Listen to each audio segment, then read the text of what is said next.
there might be 50 used sellers on Amazon with this item, but a certain amount of those sellers are all grouped together under one grouping.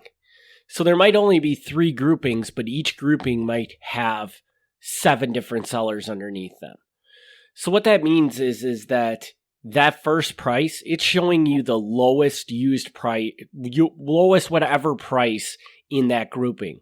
But there might be 7 more sellers under that grouping that you will not see through the software. And because of that, if you look at an item and you see the top 5 prices, and then you jump over to Amazon and look at the actual listing, it could look dramatically different because of this grouping thing they're doing.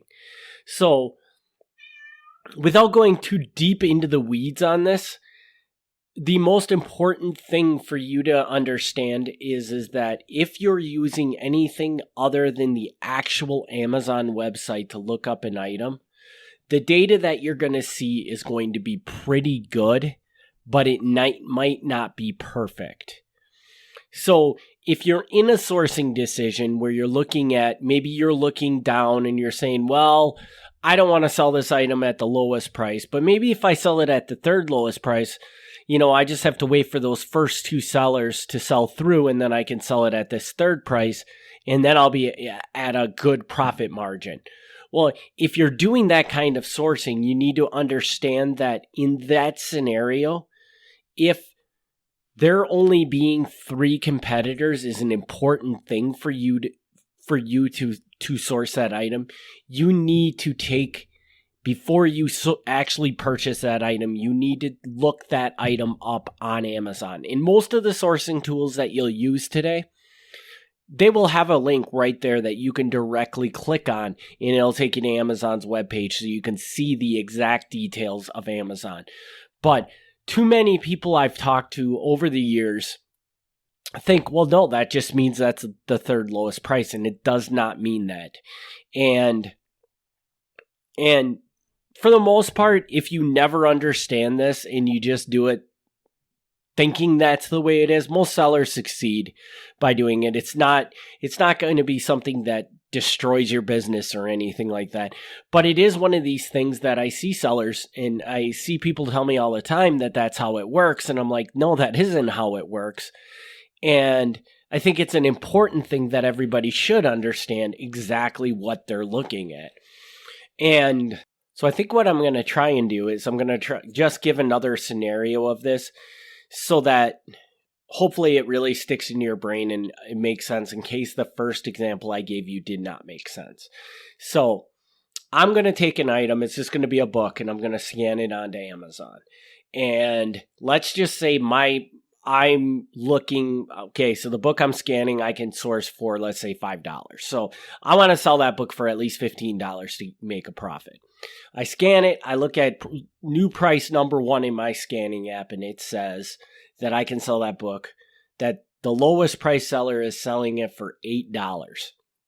Well, obviously, I cannot sell that book for $8 and make a profit. I will lose money. I have to at least hit $15. But then then I go down to seller 2, and seller 2 says $22. Well, now I'm like, well, okay, as long as I match seller 2's price, I should be okay. But the number one thing you have to understand is the minute you go from price 1 to price 2, you should be looking that up on Amazon to get the true image of how many people are actually selling that item. Because you might pull that item up on Amazon and look at all the new sellers selling it. There might be 15 sellers under the price of $22, even though the second seller says $22. And the reason for that is because Amazon took all those sellers under $22 and grouped them all into one group. And you're only seeing the lowest of that group's price. I know that might be really confusing, but I hope that kind of makes some sense, because it is, I think, a very important thing. And I think it will set you above a lot of other sellers if you understand this concept when you're sourcing on your thing. And I would challenge you, if what I say makes sense and you're out book shopping and you run into another book shopper, ask them once and see if they understand that concept, because I'm going to guess, I do not know, but I'm going to guess 7 out of 10 booksellers do not understand this concept. They just think that it's showing the lowest price. Now, on one final note of this, where this API stick comes really, really into effect is when you're looking at FBA prices. So now, we haven't really gone into this in depth on this podcast, as I'm going to go into like the sourcing of books much deeper into future episodes. Right now, what I'm trying to do is just get basic concepts for anybody that is just not familiar with selling on Amazon at all. I'm trying to get the basic concepts out there so you understand the basics of Amazon. But when you generally are an FBA seller, you're going to mostly look at in source based on FBA price. At least that's how I do it in my business. Some other people may say to not do it that way, but I can tell you I do it that way and it works very well. And when you source off of FBA price, this problem becomes way, way more prevalent. And the reason for that is because we, and if we haven't talked, I'm not sure if we talked about this on this podcast yet, but there are times where there can be a massive, massive gap between the lowest merchant fulfilled price and the lowest FBA price. And if that gap exists, now keep in mind, like what I said was, when it pulls, let's just say we're looking at, again, at a book that we're looking at the new price, but we want to see the lowest new FBA offer.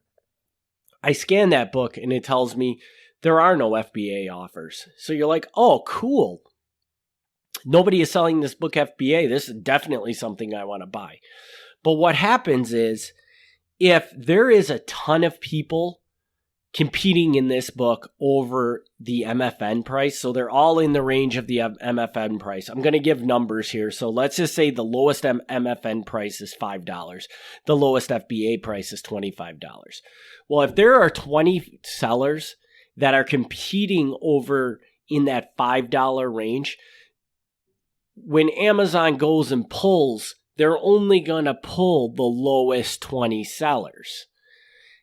So what might happen is that FBA price, that lowest FBA price, might not show up in the lowest 20 sellers because they might all be merchant fulfilled sellers. So your scanner might tell you there's no FBA prices, but then if you go look on Amazon, you might find that there's 10 sellers selling it for $25. Now, in the scenario I gave there that probably isn't going to harm your sourcing, because more than likely, if it's a $25 book FBA, you're probably going to be able to source it and buy it at and sell it at a profit from whatever you're going to pay it for $25. But now take a different scenario where the lowest MFN price is $4, but there's 50 people selling it at $4. And then the next FBA price, the lowest FBA price is $8. Now, again, made that API call, and the lowest 20 sellers, all of them were merchant fulfilled. So your software is going to tell you there's no FBA offers. But the minute you click on Amazon and go look at Amazon, you're going to see a whole bunch of offers from people that are selling at FBA for $8. And why didn't you see that on your scanning software? Because they were higher than the lowest 20 offers. So they just didn't show up in the data. And that can become a huge, huge problem when sourcing FBA. So it is extremely important that if you scan an item with whatever scanning software you're using, the only one that doesn't fall under this issue is if you use the Amazon selling app, which most people inevitably move off the Amazon selling app because the other apps are just so much more efficient. So eventually you're probably going to use something other than the Amazon selling app.